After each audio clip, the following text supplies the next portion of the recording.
be delivering to be delivered.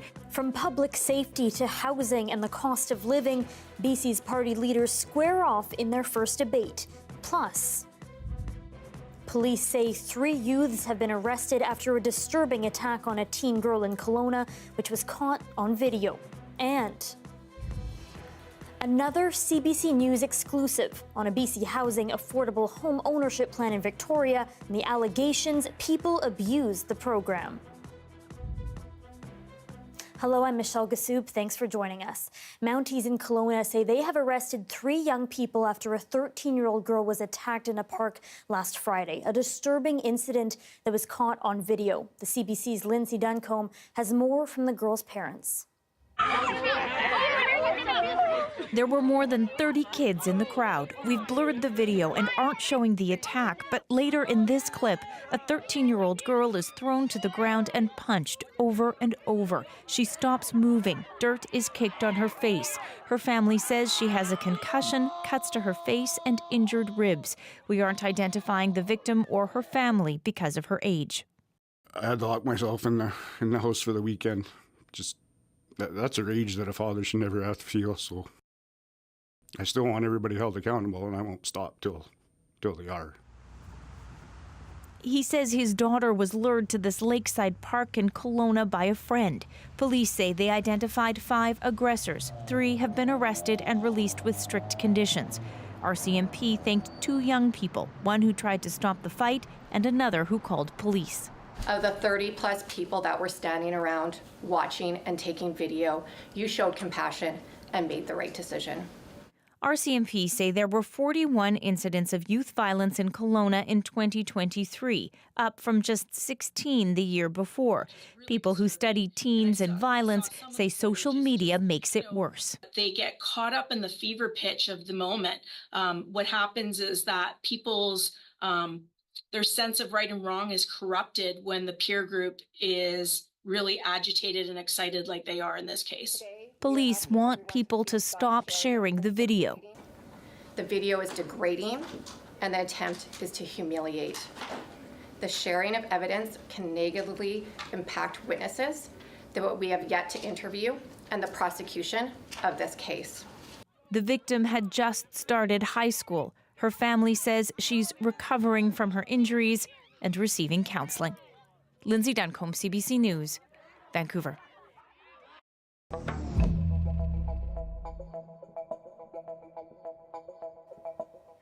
BC's 3 main party leaders spent the day squaring off face-to-face, first debating on radio, then speaking in front of local business leaders. As Katie DeRosa reports, they're presenting vastly different visions of how to run this province.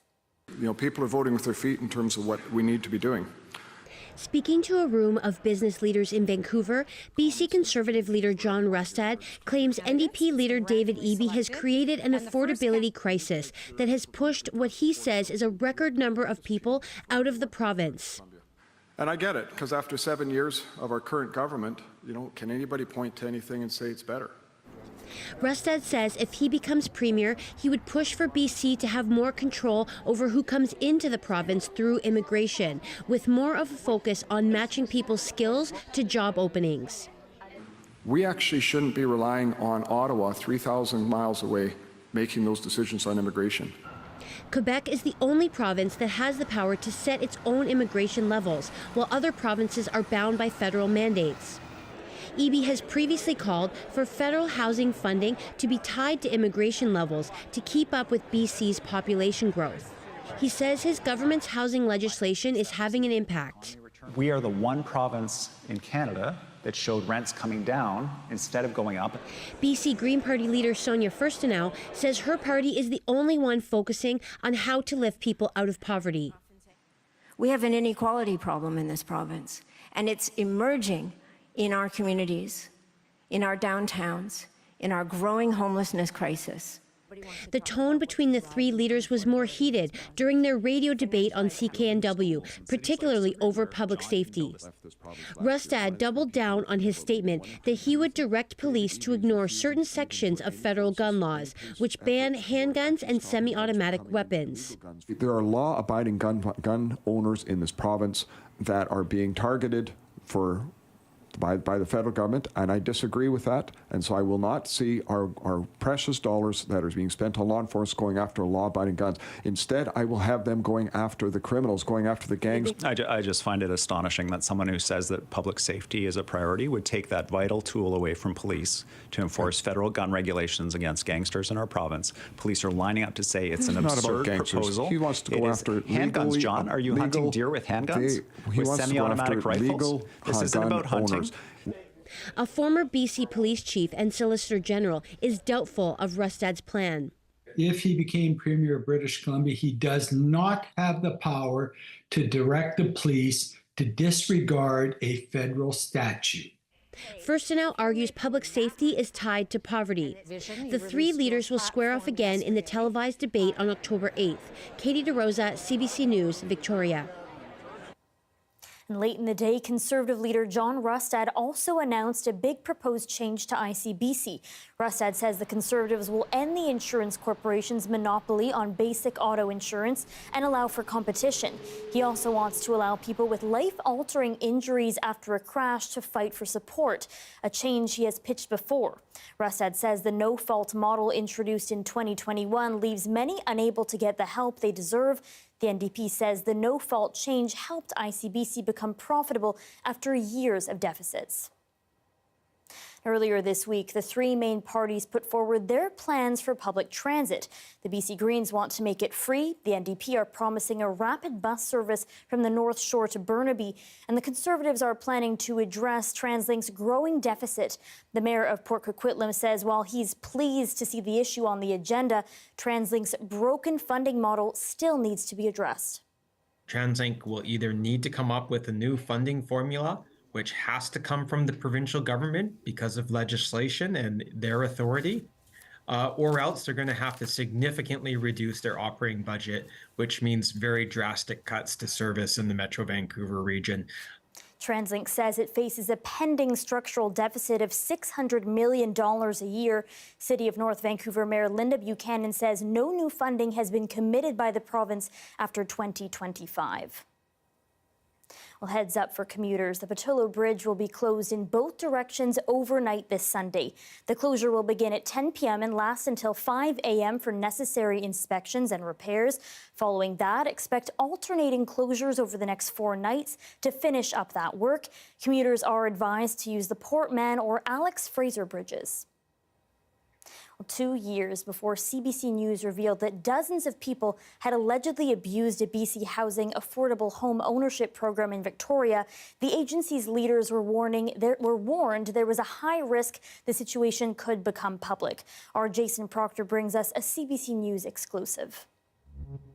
Okay, this is going to be kind of a complex story, but I urge you to stick with it because we've learned out some really interesting new details about this affordable housing project that was supposed to help middle-income British Columbians in Victoria come into the housing market. You may recall we first broke this story back in March. It was this 135-unit condo in Victoria, built with the help of a $53 million loan from the province, that was subsidized so that the developer was able to sell units at about 12% below market rate to people, as long as they promised to live there for 2 years and they didn't have a combined income of more than $150,000.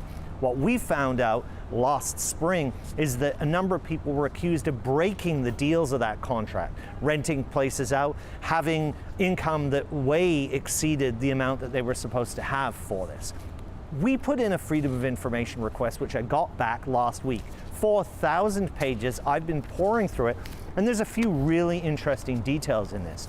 Prime among them, the fact that going back to April 2022, when BC Housing was looking for a loan to buy back some of these condos from people who'd broken the conditions of the affordable housing deal, the executive committee was told there was a high risk that this situation would become public and a medium risk that the public would view it in a negative light, as an example of BC Housing being unable to prevent fraud or abuse. They had a communications plan in place, but what we've learned from emails contained in this FOI dump is that for some reason they chose not to go with that. There's another interesting part of this, which is that people at the time this project was completed were told, the public was told, that people had to not own property anywhere else in the world in order to qualify to buy in this project. In fact, according to this executive committee report, that rule was relaxed at the request of the developer. And so BC Housing agreed to that, meaning that people did and could own property in other parts of the world. And indeed, what's alleged in some of the court cases associated with this is some of the people that bought at this affordable housing project owned several homes worth millions of dollars in other places in British Columbia. Jason Proctor, CBC News, Vancouver. As Israel has stepped up its attacks across Lebanon this week, more and more people have been searching for a way to flee the country. And many people here in BC are trying to get their families out, including a Vancouver woman whose parents arrived here late Tuesday. Even when they got on the flight, it was the most stressful time because at the same time there were fighter jets hitting the suburbs of Beirut, which are adjacent to the airport. And you would worry, like about accidents, not even intentional bombing of the plane, but accidents happening in the air. It's great to have them here, and I know they are safe, but with the rest of the family being there, it's still, everybody's very anxious and worried. Israel is currently pounding Beirut with more strikes. The Israeli military says more troops are being added to its ground offensive in southern Lebanon, and the world awaits Israel's response to Iran's missile bombardment. We'll have more on the situation in the Middle East later in the show. And still to come, Hurricane Helene has now killed more than 180 people. Up next, why that number could keep rising and how some communities are being disproportionately affected. Stay with us.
The fighting and the rhetoric are heating up between Israel and Iran. Israel is threatening retaliation for Iran's missile attack and stepping up its military operations against Hezbollah in Lebanon, killing hundreds.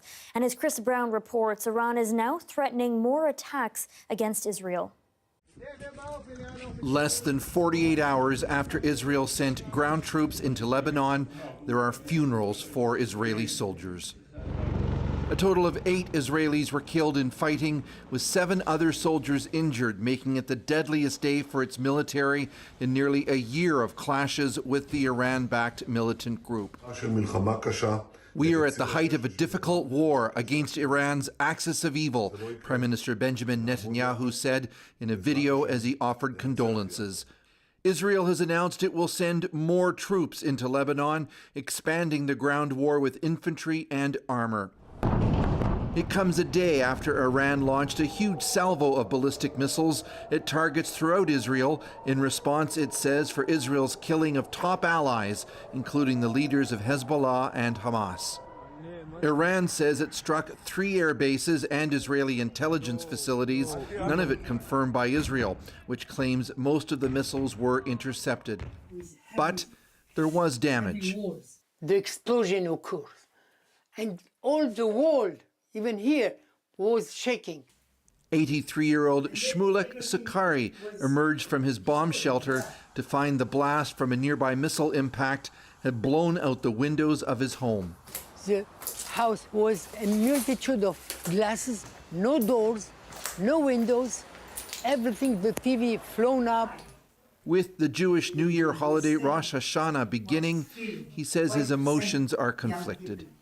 It should be something happy, but it can't be inside us to be happy. We don't know where we are going, where they push us to go. The missiles fired by Iran were aimed at Israel, but they didn't just fall there. Some fell here in the occupied West Bank, where the only confirmed fatality was reported. In Jericho, hundreds of Palestinians gathered for the funeral of Sameh El Asali. In a terrible twist of fate, he was a construction worker from Gaza, stranded in the West Bank for more than a year after the October 7th attacks. His distraught father, Kader, told us his son was hit by falling debris. He wanted to go home and see his kids. He was waiting for a ceasefire so he could go home, he said. Israeli officials stressed again that a response to Iran's attack is coming. Another front in an expanding war that's claiming yet more lives. Chris Brown, CBC News in Jericho. Hurricane Helene has now killed more than 180 people in the U.S. Vanessa Lee now on the concerns this deadly disaster will be felt for years to come. With swaths of destruction at every turn, it's hard for survivors to know where to begin picking up the pieces. This is what's left of Guerin Creek, North Carolina, one of the hardest hit areas. Fire Chief Wade Wright is doing his best to stay focused on his job despite having lost family members. I know it'll hit eventually, but we still have our moments, but I try not to think about it right now. This afternoon, U.S. President Joe Biden got a first-hand look at the devastation in that state after deploying another 1,000 soldiers to help deliver crucial supplies to isolated communities. Nearly a week after Hurricane Helene made landfall, more than 1 million people are still without power, hundreds missing, and the death toll climbing past 180 across 6 states. New research suggests many more people die long after a storm has passed. We estimate about 7,000 to 11,000 excess deaths per storm are generated by these storms over a bunch of indirect channels over many, many years, which is about 300 times greater than any official accounting of the direct deaths. Co-author Rachel Young says the loss of life stems from physical and mental stress to social and economic changes. The study found the risk is higher for certain groups, with Black individuals 3 times more likely to die after a hurricane than white individuals. There's been this disinvestment in Black communities for decades and centuries for some communities.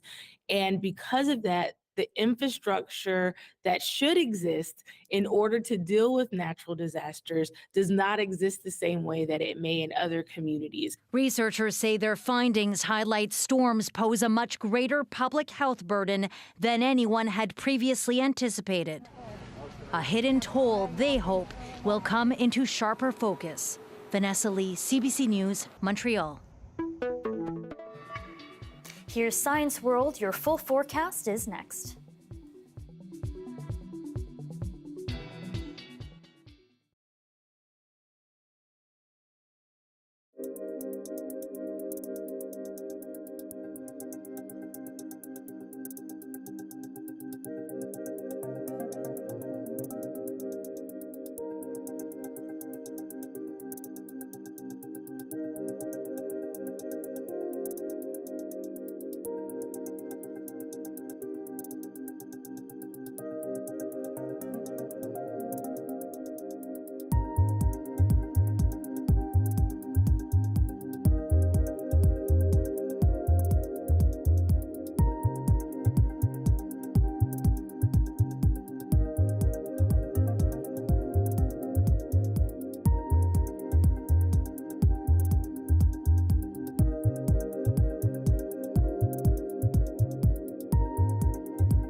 Hi, I'm Amy Bell, and this is your CBC Inbox. CBC is the premier media partner of the 2024 Chutzpah Festival, November 1st to the 10th. The festival showcases international celebrations of dance, music, theater, comedy, and multimedia arts. For tickets, visit chutzpahfestival.com. And on November 7th, join CBC guest host Stephen Quinn at the 26th Annual Surrey Business Excellence Awards. For tickets, visit businessinsurrey.com. The last surviving member of the legendary Vancouver Asahi baseball team has died. Kei Kamanishi was 102 years old and surrounded by family at his Kamloops home. It's a great sadness for us, and we've always enjoyed celebrating his birthdays every single year, and we'll miss it this year. Obviously, it's not it'll be a different occasion for us now that he is no longer with us. This year, January 11th was declared the Vancouver Asahi Day, and Kamanishi was there to accept the honor. Congratulations on this day. What do you think about it? Oh, thank you very much. Oh, you know, it's to me, so happy to see still people thinking about the Vancouver Asahi baseball, you know. So today is your birthday. It's quite a gift, isn't it? Yeah, that's for sure. Dad grew up in Vancouver. He was born and raised in Vancouver. And for him to be recognized by the city of Vancouver, by the mayor, he's still sort of in disbelief on what's going on. Our generation dream about getting to work in Asahi Union. So to me, it's a really honor to work in, you know, seems to be representing the Japanese community. Kamanishi was born in Vancouver and grew up in Hiroshima, where he learned to play baseball. He returned to Canada in 1933 and joined the Asahi team in 1939 at age 17. The team was active for almost 3 decades before it was disbanded due to the government internment of Japanese Canadians during the Second World War. The weather update is brought to you by Direct Buy Furnace. To cool and clean the air in your home, call Direct Buy Furnace. Installing Trane, the most reliable heating and cooling brand.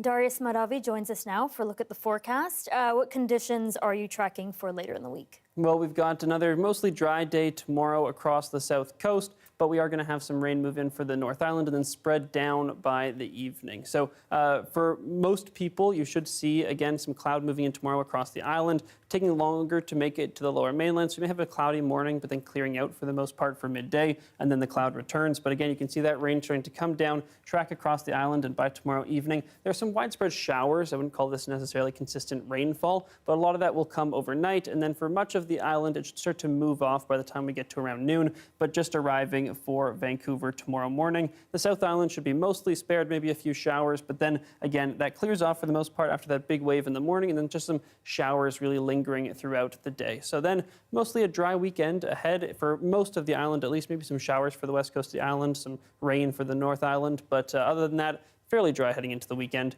For the rest of the province, for the most part, we're seeing that energy being directed towards the north and central coast, which is why we're not getting too much precipitation down here. Again, that big storm system driving up there. For the interior, especially the central interior, we'll see a decent amount of that precipitation break in. So we have some more rainfall coming on Friday for Prince George. But for the most part, we're looking at precipitation fairly confined up in the more northern, northwestern parts of the province. But some snow coming throughout much of the northern parts of BC, as well as on the mountaintops, because freezing levels are coming down quite a bit. Our highs over the next few days are fairly seasonal across much of BC, but worth noting as we head into Friday, temperatures drop here on the coast, and then into the weekend they come up a decent amount. And some parts of the interior will see that as well. So a bit of a mixed bag over the next few days. Conditions across the province tomorrow do seem like a lot more sunshine than we've had the last day or two, at least in many places in the interior. And if we take a look at our 5-day forecast here in Vancouver, again, bit of a mixed bag. Some sunshine tomorrow, clearing up at times,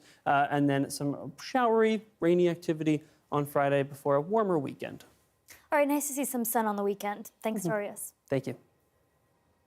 And that's your late news for Wednesday. Thanks for watching. For news at any hour, our website is cbc.ca/BC. Have a good night.